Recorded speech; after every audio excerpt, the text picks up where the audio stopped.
आता है कि कभी कभी लोग ना 95-97% लाने वाले के लिए भी क्रिप करते हैं वहां पर कि अरे नहीं मैम ये तो और अच्छा कर सकता है। तो एक बार तो मेरी आंखों में लिटरली आंसू आ गए थे और वो बच्चा 95 ला के भी ऐसे खड़ा हुआ है।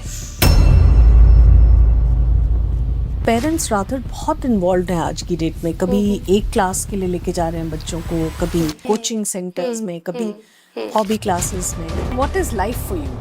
Life basically, how do you look at life? I see my life very positive. I'm very easygoing also. I crib sometimes for the things. Then I just console myself. सब ठीक हो जाएगा, कोई बात नहीं। सेल्फ रियलाइजेशन बहुत ज़रूरी है। सेकेंडली, किसी से भी अफेक्ट नहीं होने का। अच्छा, which means? क्लास में कई बार बच्चे बोलते नहीं हैं, मैंने क्या बोलो अपने लिए। अगर आप पॉजिटिव रहोगे तो सब पॉजिटिव हैं और अगर आप खुद ही पॉजिटिव नहीं हो तो कोई भी पॉजिटिव नहीं है फिर। आपसे ज़्यादा तो पॉजिटिव मैंने कोई देखा ही नहीं। मैम सच में मैं बहुत कोशिश करती हूँ मैं बहुत पॉजिटिव रहूँ, किसी का दिल ना दुखाऊं। अगर दुखा भी देती हूँ ना मैम तो मैं सॉरी कहने की भी हिम्मत रखती हूँ फिर। ये हिम्मत तो किसी में है नहीं, दुखा दुखा के चले जाते हैं लोगों का।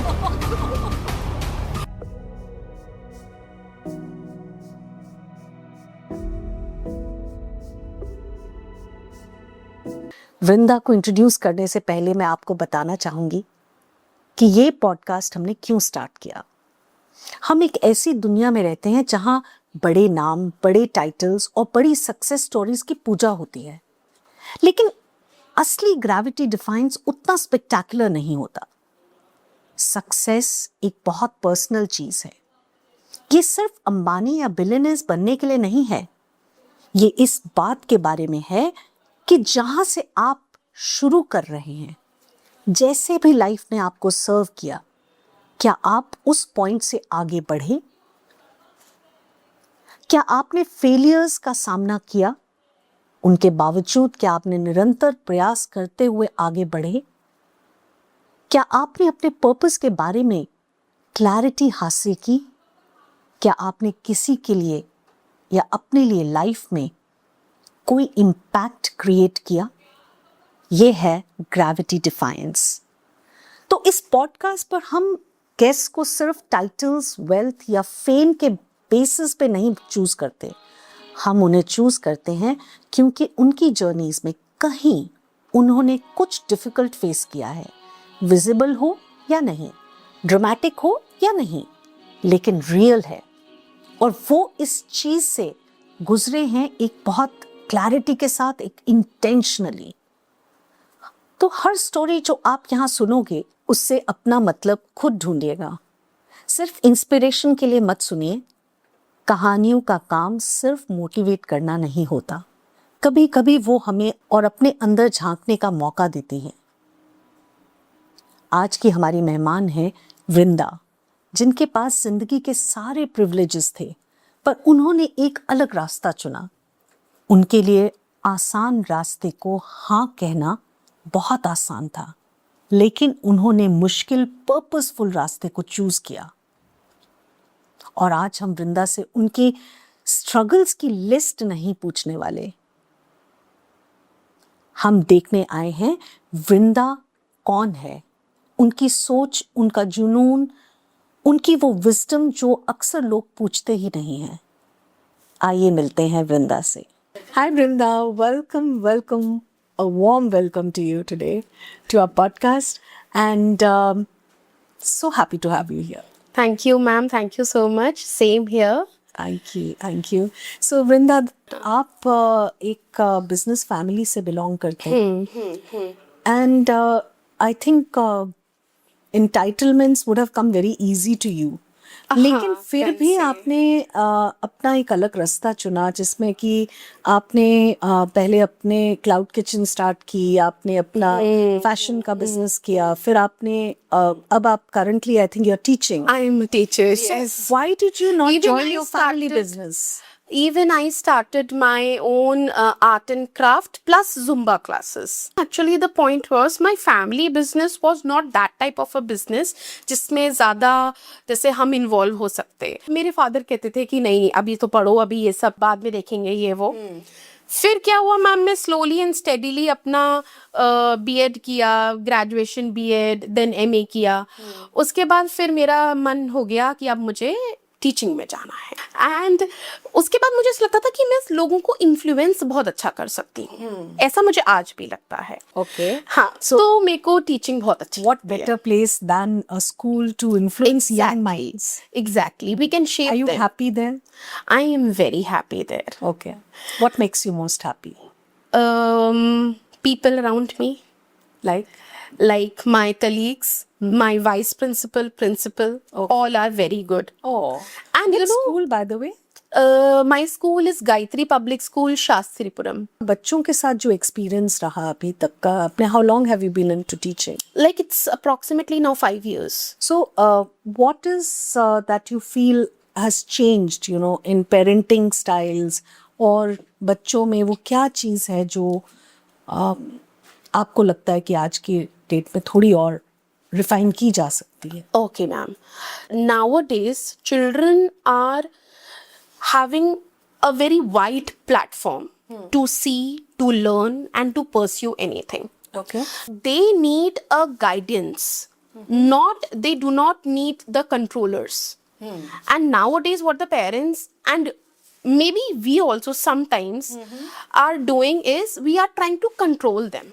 We cannot control the youth, which is having a very wide platform, which maybe I and you were not having at that time.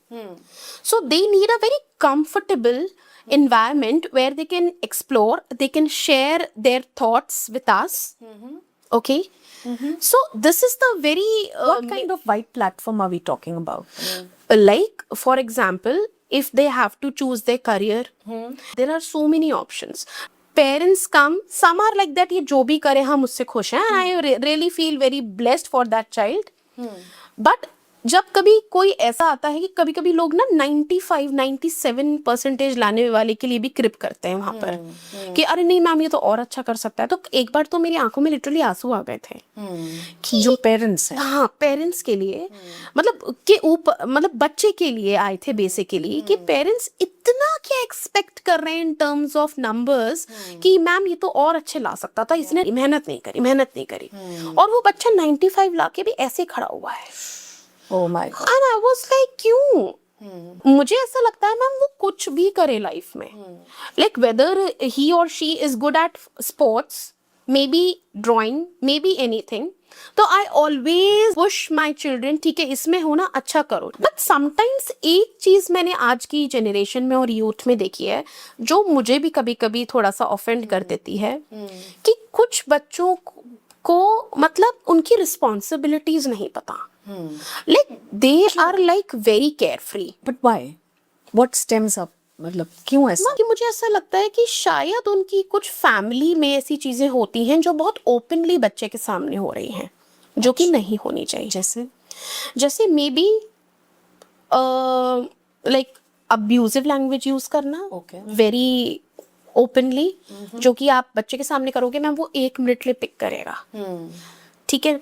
आप उसके सामने एक सोफिस्टिकेटेड एनवायरनमेंट लेके चलोगे और उसको ये दिखाओगे कि नो मैम, क्या होता है ना कि पेरेंट्स कभी कभी फ्रीडम दे देते हैं तो इतनी दे देते हैं कि वो उसी टाइम पे अपनी वैल्यूज को और अपनी बाउंड्रीज को सेट नहीं करके चलते। Okay, there are so many parents जो मेरे पास आके ये बोलते हैं कि मैम ये मेरी सुनता ही नहीं है, मेरी सुनती ही नहीं है, and I am really shocked. So उस केस में आप पेरेंट्स क्या करें जिससे ये, क्योंकि ये बहुत बड़ी प्रॉब्लम है, communication gap, communication gap, true, children and parents, तो किस तरह से ब्रिज किया जा सकता है? Because you are in touch with the parents and children, you know, on a regular basis. Ma'am actually क्या है कि हमारी जैसे जो पेरेंट्स की जनरेशन रही है ना, वो ऑल द टाइम मैम बस इसी चीज पे फोकस करती है कि आज काम पे जाना है, काम से घर आना है, बच्चे की ये फीस भरनी है, वो करनी है, पर मैम वो ना एक वो एनवायरनमेंट बच्चे को नहीं दे रहे जो मे बी बच्चे को अगर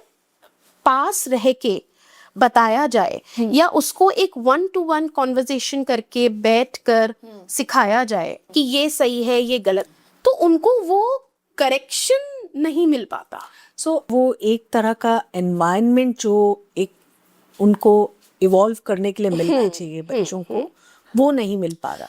मैं कई मतलब I have observed you know being a parent my self कि पेरेंट्स रादर बहुत इन्वॉल्व हैं आज की डेट में. कभी एक क्लास के लिए लेके जा रहे हैं बच्चों को, कभी यू नो किसी ना किसी जगह ले लेके भाग ही रहे हैं, कभी कोचिंग सेंटर्स में, कभी हॉबी क्लासेस में. आइडियल पेरेंटिंग क्या है आपके अकॉर्डिंगली?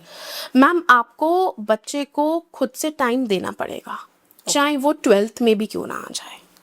पेरेंट्स की एक और बहुत गलत मेंटालिटी है कि बच्चा जहाँ 9th में आ जाता है हम उसको ट्यूशन वाले को सौंप देते हैं. सो आप ये जो जिस सिनेरियो को आप एक्सप्लेन कर रहे हैं, जो कम्युनिकेशन गैप या जो डिस्टेंस है पेरेंट्स का, या इन्वॉल्वमेंट उतना नहीं है, उससे बच्चों में एक तो आपने कहा रिस्पॉन्सिबल नहीं है, और क्या प्रॉब्लम्स आप देखते हो?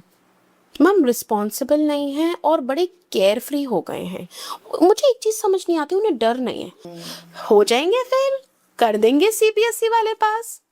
मैंने बच्चों को ये बोला, बेटा तुम्हें पता है लाइफ कितनी ब्यूटीफुल है, बट उसको जीने के लिए अल्टीमेटली तुम्हें कुछ तो बनना पड़ेगा. Coming back to children, you know, यही बच्चे कल को यूथ, हमारा फ्यूचर ही है, और फ्यूचर यूथ के लिए आप देख रहे हो कि एआई केओस और बहुत सारा करियर केओस होने वाला है. एआई क्यों? तो अब हमें like you are one of the big stakeholders you know in their journey to becoming what empowered.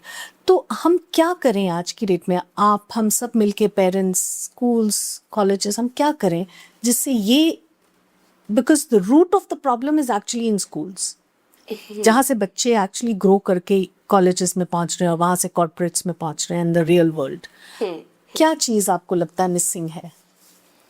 Ma'am, mainly तो मैं ये बोलूँगी कि एक अच्छा उनको यहाँ पे मैम करियर काउंसलिंग्स होती हैं स्कूल्स में. मुझे लगता है मैम उनको करियर काउंसलिंग से ज़्यादा ना उनको पहले तो सेल्फ काउंसलिंग मिलनी चाहिए. वो क्या हुआ? उनका ये कि उनको एग्जैक्टली करना क्या है उन्हें यही नहीं पता. They are aimless. उनको पहले उनका एम डिफाइन करने के लिए कि वो क्या करना चाहते हैं उन्हें पता ही नहीं है. To the students who are studying in 11th standard and 12th standard, we ask them, बेटा what is your aim? Ma'am पता नहीं, देखेंगे, अभी तो 11th चल रही है, ऐसे कैसे हो सकता है? और वो स्ट्रीम्स तो पहले ही ले लेते हैं 9. एग्जैक्टली. साइंस ले रखी है लेकिन ये नहीं पता साइंस के बाद आगे क्या करना है. अच्छा. कॉमर्स ले रखी है पर कॉमर्स में भी परफॉर्मेंस इतना वीक चल रहा है. हम यूं कैटेगराइज करते हैं ना कि साइंस तो बहुत इंटेलिजेंट बच्चा लेगा. आजकल मैम ऐसा कुछ नहीं है. मैक्सिमम स्टूडेंट्स साइंस के जो सब्जेक्ट्स वो परस्यू करते हैं, द मेन सब्जेक्ट्स, वो उसमें पास नहीं हो पाते हैं. What is life for you? Life basically, How do you look at life? I see my life very positive. I'm very easygoing also. I crib sometimes for the things. Then I just console myself. सब ठीक हो जाएगा, कोई बात नहीं. तो ma'am मैं ज़्यादा देर टेंशन नहीं ले सकती. और मैं बच्चों को भी और सबको यही बोलती हूँ. कभी कभी लोग ना टेंशन टेंशन, ये नहीं हो पा रहा, वो नहीं हो पा रहा, ऐसे नहीं हो रहा, वो नहीं हो रहा. मैं कहती हूँ छोड़ दो, अब बस हो जाएगा. आज की डेट में सच में बच्चों में ओवर थिंकिंग बहुत है. मेरे में भी है. तो वो कैसे ओवरकम करते हैं आप? मैम मैं तो पता है मैं क्या करती हूँ ना, या तो मैं कुछ अच्छा खा लेती हूँ. I love food. I love myself. So I take my life as a very positive. I was a blessed child, ma'am. Wow. मेरा बचपन भी बहुत अच्छा गया. मैं लाडली थी अपने ग्रैंड पेरेंट्स की, अपने मम्मी की, फादर की. आई एम सो ब्लेस्ड कि मतलब अब मैं क्या किस तरीके से बोलूं और लोग क्या समझेंगे. ऑल्दो मैं इसको कभी हाईलाइट नहीं करती. ये बहुत अच्छी चीज आपकी लगती है that you feel blessed about things. Yeah, I do. सो आज की डेट में बच्चों के पास सब कुछ होता है, लेकिन शायद वो इतना ग्रेटफुलनेस नहीं है. नहीं. क्या चीज मिसिंग? ग्रेटफुलनेस की अगर बात करेंगे मैम, तो अपने लिए तो छोड़ो, उनको ये तो अभी सेंस ही नहीं है कि क्या उन्हें ग्रेटफुल किसके लिए होना चाहिए. कभी कभी अगर हम उनको उस सिचुएशन में से भी बाहर निकालते हैं ना जिसमें उनको हमें एक बार पलट के थैंक यू बोलना चाहिए था, वो भी नहीं बोलते हैं. तो उसको लेके मुझे लगता है कि प्रॉब्लम अपब्रिंगिंग में है या किस चीज में है. कई बार मैम एक्चुअली क्या होता है कि हम पेरेंट्स से भी बात करते हैं ना, तो कहते नहीं मैं ऐसे बोलूंगी नहीं मैम. देखिए कोई पेरेंट किसी को गलत नहीं सिखाता, बट अल्टीमेटली कभी कभी मुझे ऐसा लगता है पेरेंट्स को ही नहीं पता होता कि वो इनडायरेक्टली कुछ गलत ऐसा कर रहे हैं जो कि बच्चों पे बहुत इन्फ्लुएंस होता है। मैं चाहती हूँ कि पेरेंट्स अपने बच्चों के साथ भी लगाएं, क्योंकि मैम अभी उनको पैम्पर करके रखना और उनको हर चीज के लिए बेटा तू ये कर ले, मैम वो नाराज हो जाएगा। ये चीज आपने जो भी रेज की, आई थिंक वो जो एक टफ सिचुएशंस को फेस करने के लिए जो एक रेजिलियंस, वो कैसे उनमें, do you think kids are resilient enough face the challenges? मतलब उतने रफ एंड टफ हैं उतने? No, not at all, they are not.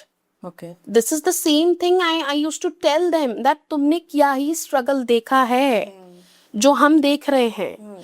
Ma'am मेरा बचपन भी कोई बहुत ऐसे फैसिनेटिंग वे में नहीं निकला है। लाइक मैंने अपने स्कूलिंग में कभी कभी मैं टॉर्चर फील होती थी कि लोग मुझसे डर के भागते थे, बच्चे, छोटे छोटे बच्चे। मेरे एक बार क्या हुआ था, same age boy, we were there in, like we were going towards the washroom and he saw my hand all of a sudden and वो डर के मारे भागा। मैंने कहा ये क्या हो गया? तो I was like, ये काफी रहा होगा आपके लिए एक चैलेंज। हाँ मैम बिल्कुल रहा था। और मैम वो चैलेंजेस तो मैं इस एज पर भी फेस कर रही हूँ, ऑल्दो मैंने अपने मतलब बचपन में इवन मैंने इतना नहीं फेस किया इन प्रॉब्लम्स को जितना मैं इस एज पे फेस कर रही हूँ। कि कभी कभी जैसे हम, अब तो मैम मेरी है भी शादी की एज, तो जैसे अब मैं कुछ ऐसे कॉम्प्रोमाइज स्टेट पर भी आके खड़ी हो जाती हूँ कभी कभी, कि मेरे पेरेंट्स भी बोल देते हैं बेटा तुम्हें भी थोड़ा झुकना पड़ेगा। तो जब मैं मतलब जैसे लड़के आते हैं, रिश्ते आते हैं, तो मैं कभी कभी ऐसी होपलेस हो जाती हूँ कि इतना क्या झुकना है। और मैंने कहा झुकना भी फिर क्यों है, फिर मैं अपने उस पर आ रही हूँ, मैं फिर झुकना क्यों है। फिर मैंने कहा मैं अकेली बहुत हूँ ना, फिर क्यों एक और को कॉम्प्रोमाइज करवा रहे हो मेरे साथ। That confidence is amazing. वो कॉन्फिडेंस आप में जो है वो, और वो जो एक ये चहकना है, इसका श्रेय किसको जाता है? क्योंकि ये चीज ये हमारे तो बच्चों मेरे में आज- मम्मी पापा को चाहता है, मैं आपको बताती हूँ। तो I think where everything comes back to parents and parenting and the home. Exactly. अगर वो मुझे इतना स्ट्रांग नहीं बनाते, ताने नहीं देते, मुझे बुरा फील नहीं कराते, तो शायद मैं इतनी अच्छी नहीं होती। आप सोचो ना मैम, अगर मेरे को भी एकदम प्यार से बेटा ओ तो उसने तुझे ऐसा कह दिया, वो कर दिया है ना, और मैम ने डांट दिया, अरे मैम ने डांट दिया, मेरी मम्मी तो 10 बुराई करती थी मेरी। आपको जैसे बुली किया होगा बचपन में बहुत लोगों ने, तो आप मैम मेरे को कोई बुली कर नहीं पाता था, कोशिश करता था बट बहुत जल्दी फेल हो जाता तो था। कभी तो एक ऐसा मौका आता ना कि यू फील वेरी डिप्रेस कि ये क्या कहा इसने, मुझे ऐसा कह दिया। As a kid you feel होता था। मैं वापस शेयर आपके भी करती पेरेंट्स थी। का क्या रिएक्शन? मैं बताती हूँ, मेरे पापा तो मैम थोड़े से स्ट्रेट फॉरवर्ड थे। कभी जैसे मैंने कुछ बता भी दिया कि ऐसे से हो गया था, एक गाल पे चाटा, एंड आई वाज लाइक चाटा तो नहीं मारूंगी, लेकिन उन्होंने मुझे एक स्ट्रेंथ दी। हाँ, उनकी इतने से बात से मैं समझ गई that he is after me. And ma'am आप बिलीव नहीं करोगे मैं अपनी उस फीलिंग को कैसे डिस्क्राइब करूं, कि मेरे दोनों भाइयों को कुछ नहीं समझा जाता था। उस टाइम पे I was a girl child having this problem and they were like so accepting. Even doctors ने तो यूं तक कह दिया था बचपन में कि अरे आप टेंशन, मतलब थोड़ा तो देखो मैम टेंशन होती है, कैसे करेगी, एक हाथ में नहीं, प्रॉब्लम है वो। तो डॉक्टर्स बोले कि बच्चे ऐसे बचते नहीं है, कोई बात नहीं। And my grandfather was like कि नहीं तो ये नहीं भी बचेगी तो मुझे इसे बचाना है। एवरीबडी वॉज लाइक कि इसके लिए महामृत्युंजय का इतना बड़ा पाठ कराया इसकी दादी ने, अगर जा रही थी तो मतलब जाने देते ना। तो ये सब भी सुना है मैंने। पर मैं तो आज अपनी मम्मी को बोलती हूँ कोशिश भी नहीं करना, वो तो मैं मरती भी नहीं, इतनी स्ट्रांग हूँ। सो आई थिंक बहुत बहुत इसका वो जो क्रेडिट है वो आपके पेरेंट्स और आपके फैमिली ग्रैंड पेरेंट्स पे और पेरेंट्स पे जाता है। आई थिंक मुझे ये समझ में आ रहा है आपके उससे, and which I also believe a lot, you know, that we need to be very protective about our kids, but we don't need to suffocate them with extra caution. मेरी मामा की लड़की है मैम, उसने अपने बच्चों को ना बहुत अच्छी पेरेंटिंग दी है। She is very modern, super rich, like मतलब इसलिए मैं आपको ये डेफिनेशन दे रही हूँ कि उसके बच्चे भी तो बिगड़ सकते थे ना। 20 मंत्र उन्हें आते हैं जो कि मुझे भी नहीं आते। इतने छोटे छोटे बच्चे हैं, इतनी अच्छी इंग्लिश बोलते हैं, तमिल बोलते हैं, हिंदी बोलते हैं। तो कल्चर से रहना और कल्चर से बच्चों को जोड़ के रखना, एग्जैक्टली ये बहुत जरूरी है। वैल्यूज। आई थिंक आज की डेट में हमें ही अपने कल्चर के बारे में बहुत नहीं मालूम, तो बच्चों तक तो वो चीज जा ही नहीं पाती है. सच में. Even if it's the festivals, I don't think many kids know the reason and the logic behind each. They don't know. जो बच्चे हैं उनका आप कह रहे हैं कि हॉबी क्लासेस, कोई स्पोर्ट्स क्लासेस, कुछ ना कुछ उनको जरूर. मैम कम से कम वो 2 घंटे दूर तो रहेंगे इससे. आज की डेट में रीडिंग का कितना रोल है? Are they reading books? Reading तो मैम जीरो है. No, but every school prescribes a list of books जो उनको एक सेमेस्टर में पढ़नी चाहिए. बिल्कुल बिल्कुल. बुक्स नहीं रीड कर रहे मैम वो. हाँ. So I think as you know stakeholders, आप स्कूल में हैं, हम लोग एज पेरेंट्स, ये एक आई थिंक रीडिंग हैबिट्स को कल्टिवेट करना बहुत ज़रूरी है. मैम बिल्कुल ज़रूरी है. एक मैम थे हमारे, नंदिता मैम करके थे. Like she was very good. Like she was exactly like you only. Okay. Always influencing and you know motivating and pushing children to pursue some good things. So उन्होंने ma'am हमारे को ना एक 100 करके रैंक स्कोरर करके एक book दी थी. It was all about very good essays, easy language में, ऑल सिनोनिम्स, एंटोनिम्स. तो मैम मुझे ऐसा लगता है कुछ नहीं तो हम जैसे एक छोटे बच्चों को, I was in 4th 5th standard, हमें मतलब ऐसी बुक्स ला के देना चाहिए क्योंकि उनको वो लगता है ना कि जैसे एक टीचर ने हमें बुक दी है तो they use to see that book, scroll it.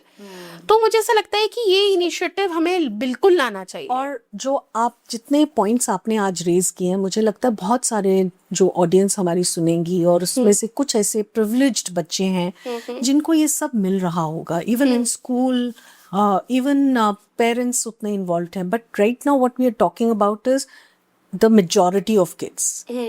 We are not talking about those select few privileged high paying schools जहाँ पे कि शायद reading habits भी बहुत अच्छे से, वो education क्या सबके लिए accessible है. I think parents need to be very vigilant about कहाँ वो बच्चे को किस स्कूल में भेज रहे हैं, क्योंकि अगर वो खुद इन्वॉल्व होंगे, खुद उनको पता होगा उनको बच्चों में कौन सी वैल्यूज़ और उनके फ्यूचर के लिए किस तरह से तैयार करना है, तो मुझे लगता है then they will be very careful about not following just the trend कि ये स्कूल नया आया है यहाँ पे डाल दो, ये Exactly. सो वहाँ पे भी आई थिंक कि कुछ चॉइसेस पेरेंट्स के लेवल पे मुझे लगता है कि होनी चाहिए मैम. होनी चाहिए. बिल्कुल होनी Parents चाहिए. should not just follow the blind trend कि ये और वो. They should really make a very conscious choice of selecting a school. Even not judge the school by the building. Not judge the school by its fee structure and the show off. They should actually study the school, because this is very important for new parents, especially, that they really look at culturally grounded schools and value-based education. Ma'am, you won't believe I have done my graduation from DEI, and I would really like to appreciate that college. दो हम जब पढ़ रहे थे कभी कभी क्रिप करते थे उस बात के लिए भी, यहाँ ये फैसिलिटी नहीं है, वाटर कूलर नहीं है. बट मैम मैं आपको एक और बात बताऊं, लीविंग पेरेंट्स मुझे मैम DI ने बहुत स्ट्रॉन्ग बनाया है. देखो, और जो ये मेरे अंदर ये जो आई थी ना फीलिंग कि मुझे क्लाउड किचन भी खोलना है, मुझे ये भी करना है, वो भी करना है, वो सिर्फ इस DI की वजह से आई है मैम. एक एक छोटी छोटी एग्जीबिशन मुझे आज तक याद है, हमने संतरे तक बेचे हैं वहां पर, और बड़े मजे से बेचे हैं. क्योंकि वहां पे आप जाते हो तो you purely left to do everything. Exactly. And you know what ma'am, discipline बहुत है उधर. दैट्स अनदर जो हमारे को खींच के रखता था.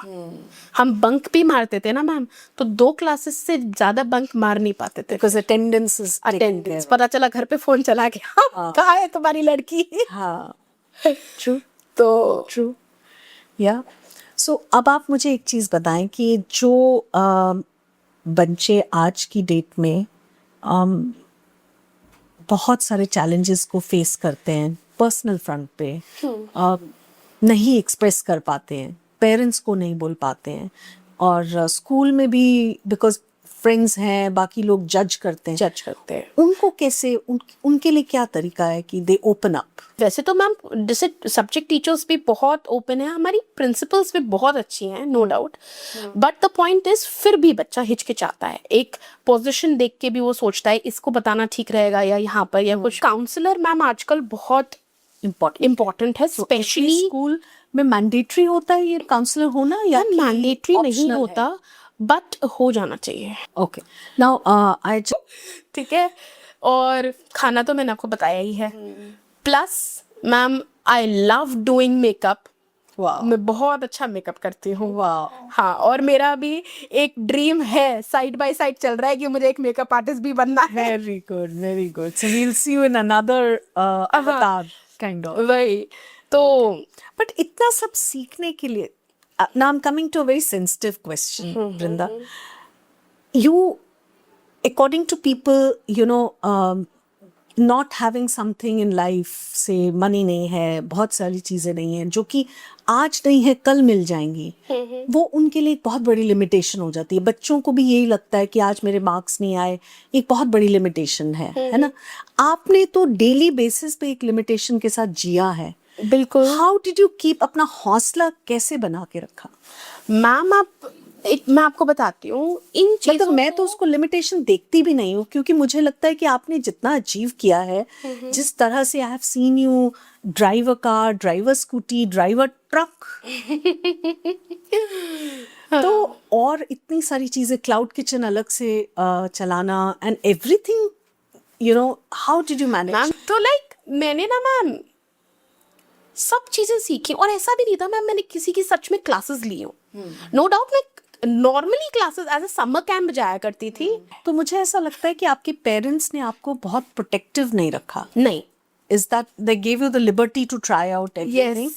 And they never made you on the other hand conscious. they always scolded me also for everything. Late क्यों आई घर पे, इतना लेट नहीं चलेगा।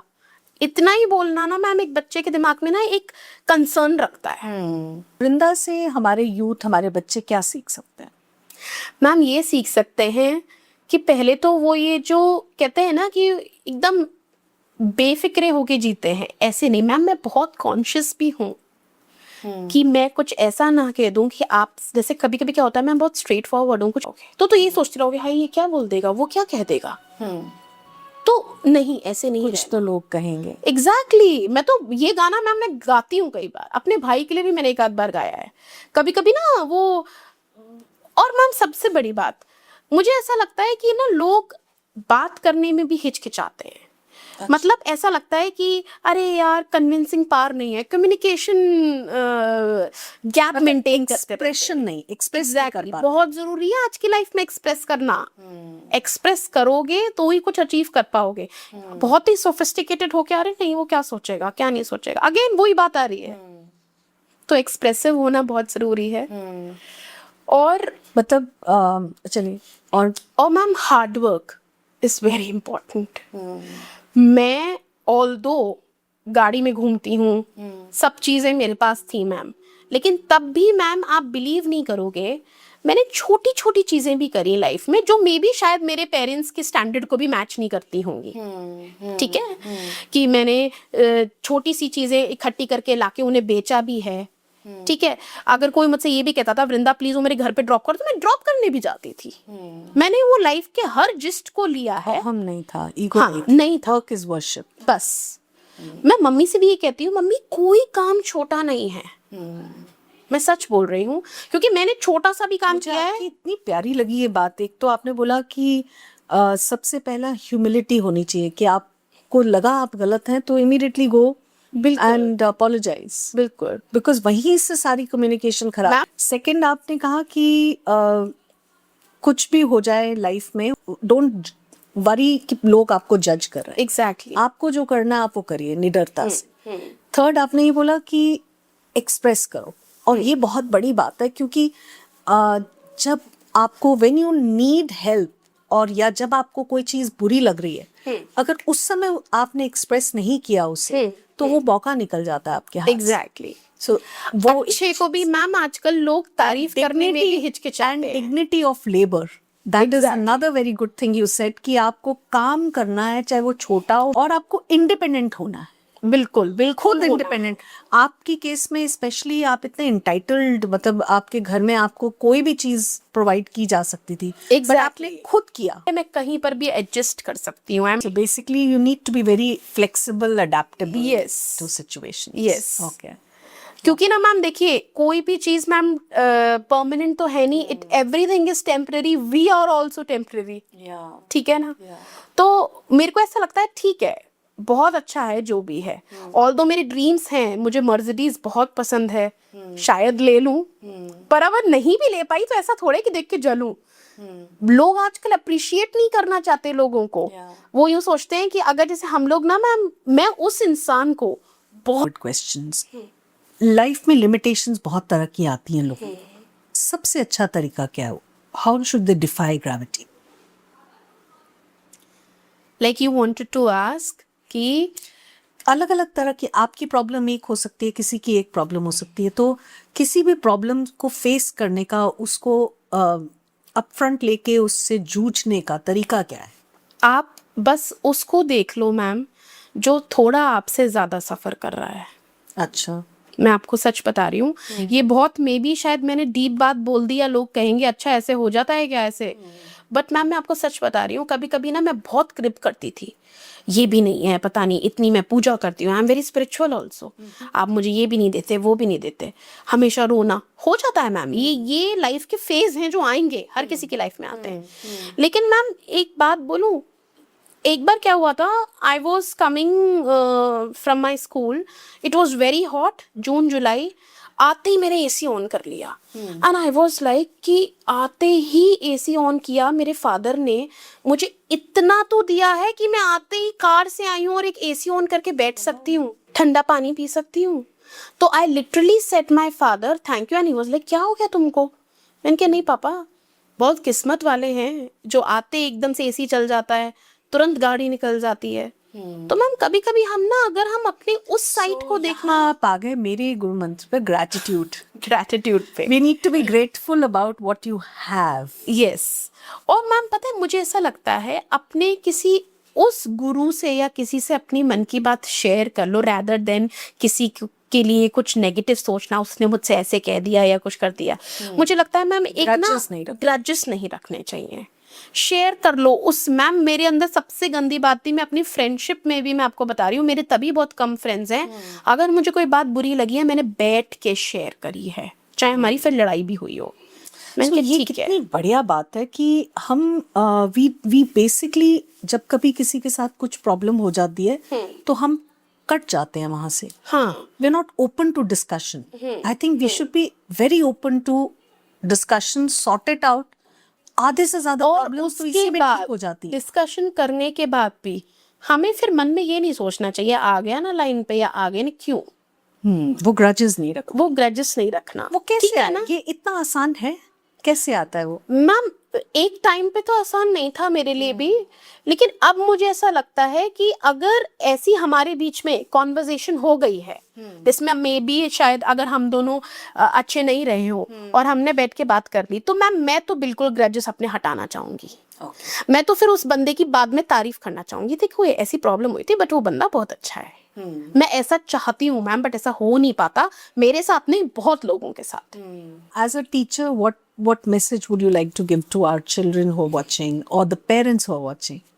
Ma'am I would just say to them कि अपनी लाइफ को थोड़ा सा इम्पोर्टेंस देना वो शुरू करें, थोड़ा सेंस ऑफ। बच्चे या कि पेरेंट्स? मैम नहीं, बच्चे। पेरेंट्स तो मैम देखिए कर ही रहे हैं ना, अल्टीमेटली उनके पॉइंट पर अगर कुछ ऐसी गलती हो भी रही है जो वो जानबूझ के नहीं कर रहे, तो क्या हम जरूरी है हम गलत को पकड़े? क्या हम सही को नहीं पकड़ सकते? कि आज मेरे पापा ने मुझसे ये बोल दिया, हमने ये तो पकड़ लिया, उन्होंने क्यों बोला हमने ये नहीं पकड़ा। तो हम थोड़ा सा एक कहते हैं ना ईगो को दूर रख के, मैं बस एक एसेंस को पकड़ो, क्यों हम हमेशा गलत को उठा लेते हैं। वही वाली बात है ना मैम, अगर यहाँ पे लौकी है जिसमें 100 गुण हैं, हम उसे नहीं उठाएंगे, हम पिज्जा ही उठाएंगे। Very simple example. तो बच्चों को भी मैं यही समझाना चाहती हूँ कि please try to be humble, try to always look things in a positive way. अगर आप पॉजिटिव रहोगे तो सब पॉजिटिव है, और अगर आप खुद ही पॉजिटिव नहीं हो तो कोई भी पॉजिटिव नहीं है। फिर आपसे ज्यादा तो पॉजिटिव मैंने कोई देखा ही नहीं। मैम सच में मैं बहुत कोशिश करती हूँ मैं बहुत पॉजिटिव रहूं, किसी का दिल ना दुखाऊं। अगर दुखा भी देती हूँ ना मैम, तो मैं सॉरी कहने की भी हिम्मत रखती हूँ। फिर ये हिम्मत तो किसी में है नहीं, दुखा दुखा के चले जाते हैं लोगों का। तो मैं बच्चों को बोलती हूँ मस्त रहो, लेकिन बच्चे बन के रहो। अगर पेरेंट्स और टीचर्स इतने इन्वॉल्व हो जाएं तो आई थिंक बच्चों को तो वो एक ऐसी कच्ची मिट्टी है, जैसे मोल्ड कर लो, आई थिंक वो मोल्ड हो जाते हैं. I think we need to provide them the right environment और उनको एक ऐसे वैल्यू सिस्टम्स में पालना चाहिए कि वो बड़े होके इतने, वो जैसे कहते हैं ना, उनकी फाउंडेशन इतनी स्ट्रांग हो, किसी तरह का भी लाइफ के डिस्ट्रेस उनको ना हिला पाए. उनको ना मैम, एक पेरेंट्स को ना एक ऐसा इन्वायरमेंट प्रोवाइड करना चाहिए जहाँ पे वो rather than becoming a father very strict, वो थोड़े से मतलब एक उनके फ्रेंड level की पे तरह, आके हाँ, लेवल पर आके बात करें, कि उनकी प्रॉब्लम समझने की बात करें. I think the best part I like about Vrinda you is that आप इतनी खुली किताब हो, आप इतने ओपन हो about everything, you know, and you are a very strong person. मुझे लगता है those kids are blessed अगर वो आपसे पढ़ रहे हैं. I'm not kidding, no exaggeration, because एक होता है कि आप उसको प्रेजेंट करते हो, जैसे मैं एक मुखौटा पहन के कहीं चली जाऊं और बिकॉज मुझे पता है ये 6 घंटे मुझे स्कूल में काटने हैं, तो मुझे इस तरह से काटने हैं. लेकिन एक है when you have lived that life, you are not going by the book और prescription, you have lived that life and you have been so strong internally that I think outwardly they can pick that. कभी कभी ma'am, मैं आपको सच बता रही हूँ, ऐसा नहीं है कि कभी मेरे को दुख नहीं हुआ, दुख तो मैं बल्कि ज्यादा मनाती हूँ. मेरे पूरे घर को इतना नहीं होता होगा जितना मैं रो लेती हूँ. पर मेरा यही रहता था मैम कि मैं अपनी कार में बहुत तेज रोती थी और हंसते हुए अंदर आ जाती थी. पता नहीं, ऐसा मुझे ऐसा लगता है मेरे जो आंसू है ना, वो मेरा सब बहा देते हैं. मैं वीक हूं करके मैं नहीं रोती, मैं फ्रस्ट्रेशन और अपना गुस्सा निकालने के लिए रोती हूँ. तो ठीक है, मुझे ऐसा लगता है जो रो रहा है उसे रोने दो. मैंने आज तक किसी को नहीं बोला बेटा रो मत. आप ना कैजुअली बहुत सारी बातें कह जा रहे हो, लेकिन ये इतनी मीनिंगफुल है. You know, in neuro linguistic programming हम इसे कहते हैं shifting your state of mind. बच्चा क्या करता है, बच्चा रोता है, खूब रोता है, खूब बिलखता है, एंड नेक्स्ट मॉर्निंग आप देखोगे वो एकदम इन अ हैप्पी स्टेट होता है. वही होता है. तो हमारे लिए, अगर हमारा यूथ, हमारे बच्चे ये बात समझ जाएं कि आपको अपने इमोशंस को एक्सप्रेस करना बहुत जरूरी है, बिल्कुल है, लेकिन उस डिप्रेसिव स्टेट में कितनी देर रहना है उसका कंट्रोल आपके हाथ में होना चाहिए. You should immediately come back. You must know when. यहाँ तक मैंने, आप 5 दिन लगा लो, आपको 5 दिन बैठ के पूरा कोप भवन बना के रोना है, रो लो. 5 दिन के बाद आपको पता होना चाहिए I have the responsibility of coming back to my state of happiness. बिल्कुल सही पकड़ लिया आपने. Behaviour is very important. आपको एक्सप्रेसिव होना चाहिए, बुरा लगा है रो लो, बात को खत्म कर दो, बैक टू लाइफ आ जाओ. ठीक है, उसको रिग्रेट करने से, या एक क्रेजी वाला एटीट्यूड होता है ना, कि मैम बहुत केसेस हैं ऐसे. एक रीजन ये भी मुझे लगता है, I don't know if I am right और रॉन्ग, बट जब बच्चों को बहुत बचपन से सुना ना जाए, like you when they want to you know share their problems with somebody, और उनको वो रूम ही ना दिया जाए, then they become very defensive और एग्रेसिव. तो तब जब वो सिमिलर सिचुएशन आती है तो उनको लगता है यही एक तरीका है एग्जैक्ट रिस्पॉन्ड करने का. ये बिल्कुल ठीक बात है. बहुत जरूरी है कि right from the beginning parent level पे they should be given that opportunity to vent out. Ma'am may be ये चीज हमारे साथ हुई है कि हमको बचपन से सुना बहुत गया है. मेरे को मतलब अगर मुझे कोई प्रॉब्लम होती थी, मैं अपने ग्रैंडफादर के आगे आके सब पापा की बुराई, मम्मी की बुराई करती थी, और वो समझाते थे, कहते थे छोड़, मैं हूं ना तेरे साथ, कोई बात नहीं, कोई बात नहीं. मतलब एक छोटी छोटी ये चीजें भी ना आपको एक स्ट्रेंथ देती है. दादू से बोलूंगी अब जाके. और लिटरली मैम मेरा एक ऐसा होल्ड था कि अगर मैंने अपनी मम्मी की कंप्लेन दादू से करती तो मम्मी लिटरली हिलने लग जाती थी, मेरी क्लास लगेगी अब. तो मेरे को कोई सुनने वाला था ना, मेरे को मेरी फीलिंग्स को, मेरे जेस्चर को कोई कंट्रोल करने वाला, सुनने वाला था. अब बच्चे ना सुनाते हैं ना उनके पेरेंट्स सुनते हैं, और कहते हैं अरे ऐसे कैसे हो जाएगा, ठीक है सब कर लो. And this is the reason they are finding so many boyfriends and girlfriends for them who are listening to them, but they are actually not telling them the right thing, what is right and what is wrong. बहुत चल रहा है ma'am, क्योंकि घर में वो चीज नहीं मिली तो बच्चा बाहर भागता है ना. फिर उसको मालूम है कि मुझे घर में तो कोई सुनने वाला नहीं है, so he is finding soft, you know, easy. आपके साथ बात करते हुए मुझे कभी मेरे को 1 मिनट के लिए भी नहीं लगा कि मुझे कोई आपकी फिजिकल लिमिटेशन के बारे में कोई सवाल ऐसा मुझे ध्यान में भी नहीं आया, because you are so you know accepting of what you are. But let me ask you one thing, कभी लाइफ में आगे के लिए कोई चीज ऐसी परेशान करती है कि लाइफ आगे कैसी होगी क्या? मैम एक चीज मुझे करती है ऑनेस्टली स्पीकिंग, कि मुझे ऐसा लगता है कि मेरे को लाइफ पार्टनर कैसा मिलेगा। ओके मुझे लगता है कि अगर मैं नॉर्मल लड़की होती तो ठीक है, नॉर्मल चल रहा होता, लड़ाई झगड़े होते सब कुछ, शायद मैं गलत थी या कुछ ऐसा था तो मैं मे बी शायद मैनेज कर लूँ। लेकिन अगर कुछ चीज़ ऐसी चली गई ना कि मैं गलत नहीं थी और ये नहीं होना चाहिए था, तो ma'am I would like to end up. क्योंकि अगेन मुझे वो नेगेटिविटी नहीं चाहिए जो कहीं ना कहीं मेरी इस चीज को ड्रैग कर ली। मैंने लाइफ में मैम बहुत चीजें ऐसी देखी हैं जो शायद मैं बहुत ओपनली ना भी बोल पाऊं, क्योंकि वो मैंने अंदर ही अंदर झेल के खत्म कर दिया उसको। तो अब उस चीज को अंदर ही अंदर झेल के खत्म करने की स्ट्रेंथ कहाँ से आई? मैम ये मुझे समझ में नहीं पता। वो चीज डिकोड करना चाह रही हूँ कि वो बच्चे, वो युवा जो आज सच में किसी भी लिमिटेशन ऑफ एनी फॉर्म है, तो वो कैसे उस चीज के साथ वो क्या है, मतलब is it hope for the future, is it too much of tolerance, और is it belief in your own self, या बहुत सपोर्ट है फैमिली का, या general surrender to the almighty? What is it? मैं सरेंडर तो मैम सच बताऊं ऐसे कभी नहीं कर पाई ऑलमाइटी पर, बट मेरे अंदर ना मैम आप ये मिक्सचर ले लो, कुछ मेरे पेरेंट्स का बहुत सपोर्ट है, ठीक है, नो डाउट। आई नो कि अगर मेरे फादर और मेरी मदर ऐसे हैं कि बाई चांस उन्हें पता चल गया कि इसको किसी ने कुछ कह दिया है, कर दिया है, वो मुझसे पहले पहुंच जाएंगे वहां, ठीक है। दूसरा बात मैम ये कि मैं आपको बताती हूँ, मेरी एक टेंडेंसी है कि मैं टेंशन को ज्यादा देर लेके नहीं चल सकती।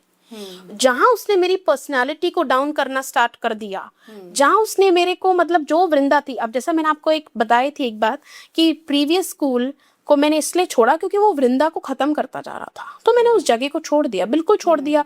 चाहे 1 महीने मुझे बिना जॉब के रहना पड़े, मैं इतनी केपेबल हूँ, मैं इतनी और मेरे दादू कहते थे अरे ये कहीं से भी निकल जाएगी, इसके बाएं हाथ का खेल है, तो उनके कुछ वर्ड्स हैं ना। सो अब मैं जो समझ पा रही हूँ वो ये है कि आपकी फैमिली का जो आपका सेल्फ बिलीफ उन्होंने आप में जो डाला है ना, आई थिंक वो बहुत स्ट्रॉन्ग। जब मेरे दादू फेथ इन योरसेल्फ, आज की युवाओं में, बच्चों में सबसे बड़ी, आई थिंक, जो मैं, आप मुझे करेक्ट कीजिएगा, कमी है कि they don't have that in self belief, they always feel they are not good enough, या मुझ में ये कमी है, मैं नहीं कर पाऊंगा। वो negative thoughts about your own self बहुत बहुत स्ट्रांगली उनमें होते हैं। You are a symbol of strength, I would that I सी।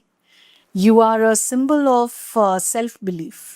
बिल्कुल, You are a symbol of living life to the fullest. Am I right? Yes. I think अगर हमारे बच्चे, हमारे युवा आपसे ये सीख लेना कि जीना है और उसको पूरी दिलो जान से जीना है और enjoy करके जीना है, और फिर जो limitations आए उनके लिए solutions ढूंढते चले जाओ और आगे बढ़ो।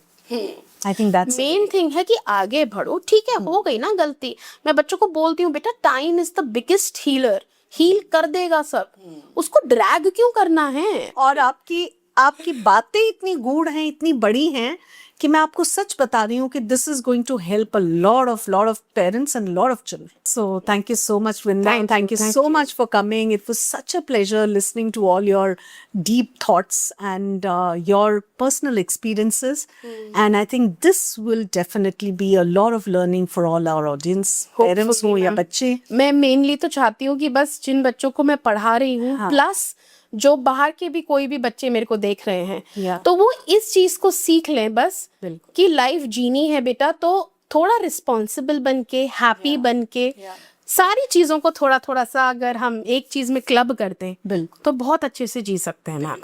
Thank you so much for coming. Thank you. Thank you so much.